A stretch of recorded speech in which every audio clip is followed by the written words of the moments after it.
लोग चाँद पर जाने की बात करते हैं और जिनके पास साइकिल थी वो बाइक लेने की बात करते हैं, और जिसके पास बाइक थी वो फोर व्हीलर गाड़ी लेने की बात करता है, और जो फोर व्हीलर गाड़ी थी जिसके पास वो ऑडी मर्सिडीज की बात करता है। लेकिन आज भी कुछ लोग ऐसे हैं जो कि अंधविश्वास में जी रहे हैं, और अंधविश्वास के चलते कुछ धूर्त लोगों के चक्कर में वो अपनों की हत्या कर देते हैं और अपनों का हनन कर देते हैं।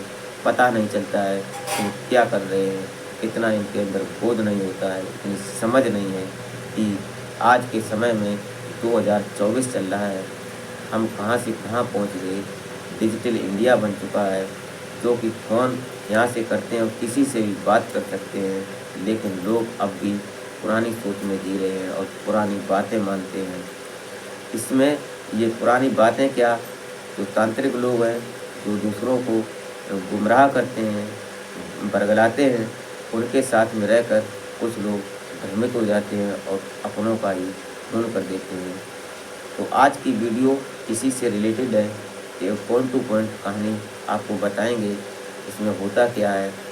तो चलते हैं कहानी की तरफ। नमस्कार, प्रणाम, मैं अजय कोहली। आज की जो सच्ची घटना मैं आपको सुनाने जा रहा हूँ, ये घटना उत्तर प्रदेश का एक ज़िला पड़ता है मुज़फ़्फ़रनगर, और मुज़फ़्फ़रनगर का एक थाना क्षेत्र पड़ता है खतौली, और उस खतौली का एक थाना क्षेत्र के अंतर्गत एक गांव पड़ता है केलावड़ा गांव। यहाँ पर एक परिवार में 2 भाई होते हैं, और दोनों भाइयों की शादी हो जाती है। छोटे भाई की जो पत्नी होती है उसका नाम अंकिता होता है, और बड़ा भाई होता है, उस बड़े भाई की जो पत्नी थी उससे 2 बड़े भाई के पास 2 बेटा होते हैं। अब 2 बेटों के बीच में ये जो छोटी चाची होती है, उनकी जो बड़ा बेटा होता है उसका नाम होता है केशव, जिसकी उम्र अभी 7 साल थी, और छोटा बेटा होता है जिसको चिंटू बोलते हैं, उसकी उम्र महज 5 साल थी।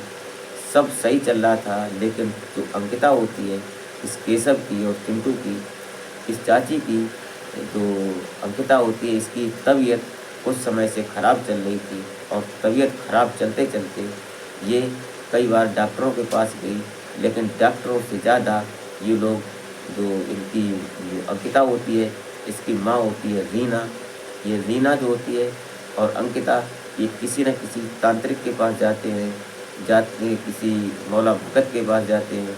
वहाँ जाते हैं तो वो लोग कुछ बताते हैं कि ऐसा करो, ये करो, झंडा चढ़ाना है या घंटा चढ़ाना है या प्रसाद करना है, जो भी करना होता है वो उसको तांत्रिक लोग अपने-अपने तजुर्बे से, अपने-अपने तरकीब से उनको बरगलाते हैं, भ्रमित करते हैं। लेकिन एक तांत्रिक इनको काफ़ी समय हो जाता है, तो एक तांत्रिक इनको मिलता है जिसका नाम राम गोपाल होता है। इनके अड़ोस-पड़ोस का ही रहने वाला होता है, कुछ 2-4 किलोमीटर की दूरी पर। तो जो इनकी अंकिता की माँ होती है रीना, ये रीना उस तांत्रिक राम गोपाल से संपर्क में आती है, क्योंकि उसकी लड़की अंकिता जो होती है वो परेशान थी, बीमार थी। इसलिए जो रीना उस तांत्रिक से बात करती है, तो तांत्रिक उसको बताता है कि पहले अंकिता को हमारे समक्ष पेश करो, हम देखें उसको कि उसके ऊपर क्या है, क्या भूत है, क्या साया है। ये जब अंकिता उस भगत के पास जाती है, पहले अपने मायके जाती है, और मायके जाकर रीना, जो उसकी माँ होती है, वो उसको तांत्रिक के पास ले जाती है। और जब उस तांत्रिक राम गोपाल के पास जब ये अंकिता पहुंचती है, तो अंकिता को देखकर जो राम गोपाल तांत्रिक होता है, ये उसको देखता है और बोलता है कि इसके ऊपर तगड़ा साया है भूत का, इसको बहुत देर में हटेगा इसके पास, इसके ऊपर से, इसके लिए खर्चा भी करना पड़ेगा आपको, और हो सकता है कि आगे बलि भी देनी पड़े। तो ये बात जब ये अंकिता से बात करती है, वो तांत्रिक बात करता है, तो धीरे-धीरे टाइम चलने लगता है। लगभग 1-2 महीने गुजर जाते हैं। 1-2 महीने गुजरने के बाद जब ये अंकिता, जो राम गोपाल होता है, अंकिता को बताता है रीना को कि तुम्हें अब बलि देनी पड़ेगी। इसने यहाँ खर्चा भी किया, 1000 2-4 हज़ार रुपये खर्च करने के बाद अब ये तांत्रिक इसको बताता है कि तुम्हें पैसा भी खर्च करना पड़ेगा और बलि भी देनी पड़ेगी।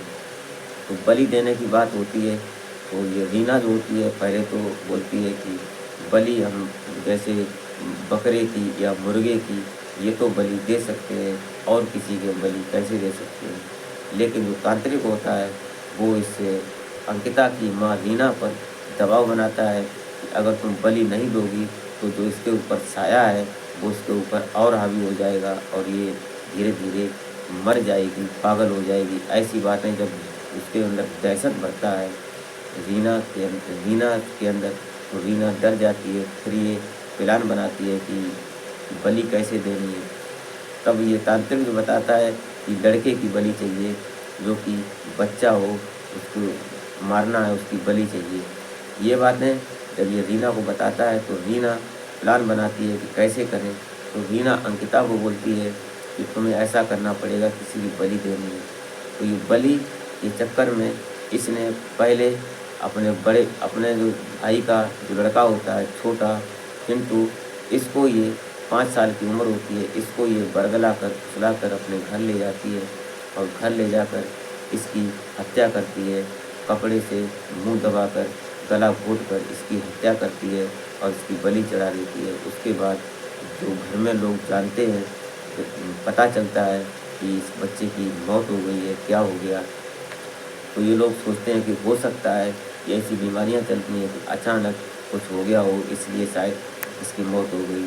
तो वो जो अंकिता के जेठ जो होते हैं वो सब लोग मिलकर और गांव मोहल्ला पड़ोस के लोग थे वो मिलकर उसका अंतिम संस्कार कर देते हैं, उसको दफना देते हैं बच्चे को। लेकिन अभी भी अंकिता सही नहीं होती है और जब सही नहीं होती है तो ये फिर उसके तांत्रिक के पास जाती है। तो तब तक ये वाक़या है 24 अप्रैल 2024 का, जब इसने 5 साल के चिंटू की जान दे दी बलि की खातिर उस तांत्रिक के बरगलाने, फुसलाने की, भ्रमित करने की वजह से। और इसके ऊपर साया बताया जाता है जो इसकी जो अंकिता होती है, इसकी 2 साल पहले एक बहन होती थी, वो ख़त्म हो गई थी जिसका नाम कोमल था। एक तांत्रिक ने बताया कि तुम्हारे घर में कोमल नाम की एक लड़की ख़त्म हुई थी, उसी का साया वही भूत इसके ऊपर है, अंकिता के ऊपर।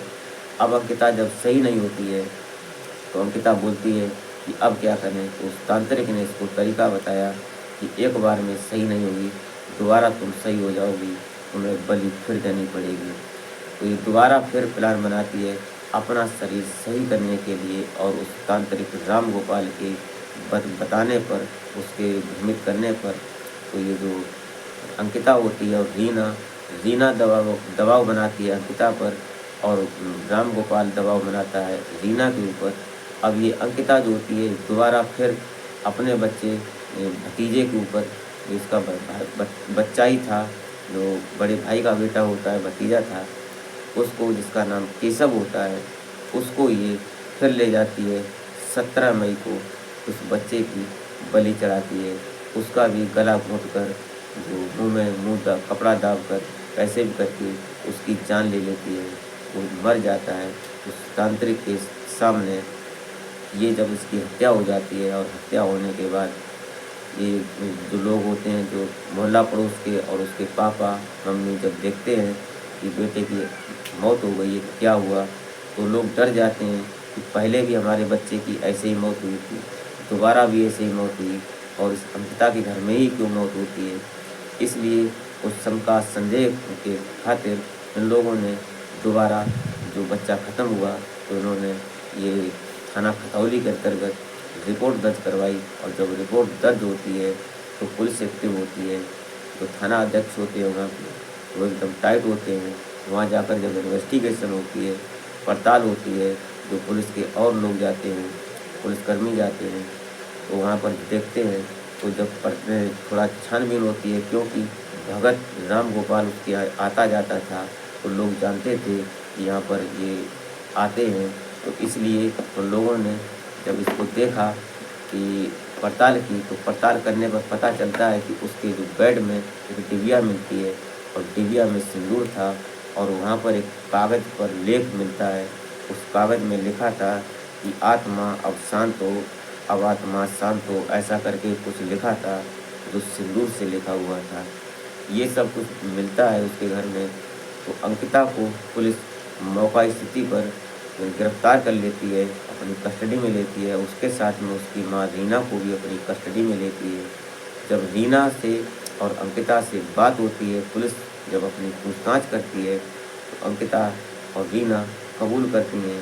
उनको उनके भगत ने बताया था, इसलिए हमने बलि चढ़ाई थी और बलि के खातिर ही उसकी दोनों की हत्या की और उन्हें गुनाह अपना कबूल कर लिया। तो ये दोनों माननीय न्याय के समक्ष हैं। माननीय कोर्ट उनको जो सज़ा देगा, जो इन पर संबंधित धाराएँ बनती हैं, वो धाराएँ इन पर लगाएंगी। अब पड़ताल हो रही है उस भगत की, जो राम गोपाल भगत था, वो फिलहाल फरार चल रहा है। पुलिस तहकीकात कर रही है, उसके पीछे है, देख रहे हैं, पड़ताल कर रहे हैं, लेकिन अभी वो गिरफ्त में नहीं है। तो दोस्तों, आज का घटनाक्रम सुनाने का मतलब, आप तक पहुंचाने का मतलब आपको हैरान परेशान करना नहीं होता है, नहीं आपकी भावनाओं को आहत करना होता है। सिर्फ और सिर्फ सामाजिक संदेश होता है, क्योंकि समाज में कुछ ऐसी अप्रिय घटनाएं होती हैं जो कि हम न चाहते हुए भी हम किस पर विश्वास करें, किस पर न करें। हो सकता है हमारे अपने ही हमारे लिए खलनायक बन जाएं। इसलिए आप स्वयं सुरक्षित रहें और अपने परिवार, अपने बच्चों को सुरक्षित रखें, क्योंकि समाज कुछ इसी प्रकार है, जो हमारा है वो पराया हो सकता है। आज के समय में चेहरा साफ होता है, लेकिन काला किसका हो ये पता नहीं चलता है। तो मिलते हैं फिर नेक्स्ट वीडियो में, तब तक के लिए जय हिंद।